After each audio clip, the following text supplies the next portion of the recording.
इस वीडियो में हम उड़ान इस पाठ का संपूर्ण स्वाध्याय देखने वाले हैं। तो इसमें पहला प्रश्न है, पाठ के आंगन में एक, सूचना के अनुसार कृति पूर्ण कीजिए। सही विकल्प चुनकर वाक्य पूर्ण कीजिए। क, परों में शक्ति हो तो इसका जवाब है उपलब्ध नब को नापना है। इसके बाद अगला सवाल है ख, सुलगते आप बाहर से तपन नहीं मांगा करते, अगन नहीं मांगा करते, भजन नहीं मांगा करते। तो इसका जवाब है अगन नहीं मांगा करते। इसके बाद दूसरा सवाल है, निम्नलिखित काव्य पंक्तियों का सरल भावार्थ लिखिए। अंधेरे के इलाके में नमन मांगा नहीं करते। तो इसका जवाब है, जहाँ चारों तरफ अंधेरा होता वहाँ रोशनी की उम्मीद करना बेकार होता है। जिस बगिया अथवा वन में सिर्फ कांटे हो वहाँ फूल नहीं मांगा करते हैं। इसके बाद अगला सवाल है 3, कविता द्वारा दिया गया संदेश अपने शब्दों में लिखिए। जवाब है, कविता में परोपकार, विनम्रता, स्वाभिमान, मेहनत जैसे कई मानवीय गुणों के बारे में बताया गया है। जीवन में संघर्षों से भरा हो फिर भी हार नहीं माननी चाहिए। अपनी मंजिल को प्राप्त करने के लिए कड़ी मेहनत करनी चाहिए। ज़रूरत के समय एक दूसरे का सहयोग करना चाहिए।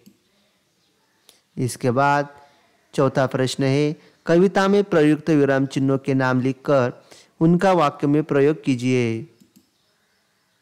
तो इसका जवाब है अल्प विराम। वाक्य, विजय, रमेश, दिनेश और काजल घूमने के लिए आगरा गए। 2, पूर्ण विराम। वाक्य है, स्वतंत्रता हर इंसान का जन्मसिद्ध अधिकार। 3, आयोजक चिन्ह। वाक्य, पुत्र के लिए माता पिता की सेवा से बढ़कर कोई धर्म नहीं है। 4, समाप्ति सूचक। वाक्य है, इस तरह विजय ने कठोर परिश्रम व लगन से परीक्षा में सफलता हासिल की। इसके बाद अगला प्रश्न है, कवि ने इस मानवीय गुणों की ओर संकेत किया है। स्वाभिमान, विनम्रता, हौसला, दृढ़ निश्चय। इसके बाद है रचना बोध। जवाब है, इस रचना में चंद्रसेन विराट जी ने स्वाभिमान, विनम्रता, हौसला, बुलंदी, दूरदृष्टि जैसे अनेक मानवीय गुणों को महत्वपूर्ण स्थान दिया है। इसके बाद है कल्पना पल्लवन। मैं चिड़िया बोल रही हूँ, इस विषय पर स्वयं प्रेरणा से लेखन कीजिए। इसका जवाब है, मैं एक चिड़िया हूँ, मेरा और मनुष्य का सदियों पुराना साथ है। जहाँ जहाँ मनुष्य गया मैं भी वहाँ वहाँ पहुँच गई, परंतु पिछले कुछ वर्षों से मेरा अस्तित्व खतरे में है।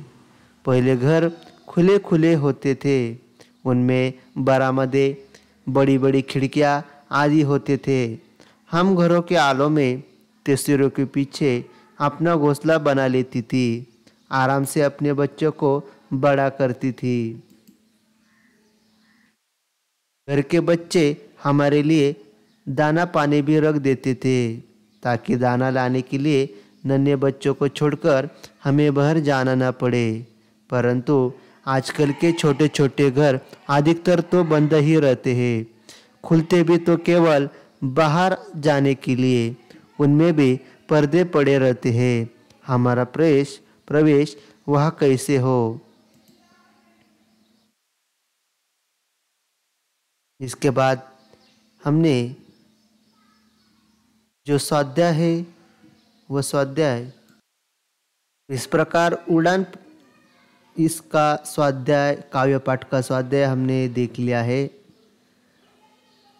तो कुछ दिक्कत हो तो आप कमेंट बॉक्स में कमेंट कर सकते हैं। वीडियो अच्छी लगी हो तो वीडियो को लाइक कीजिए और चैनल को सब्सक्राइब कीजिए। धन्यवाद।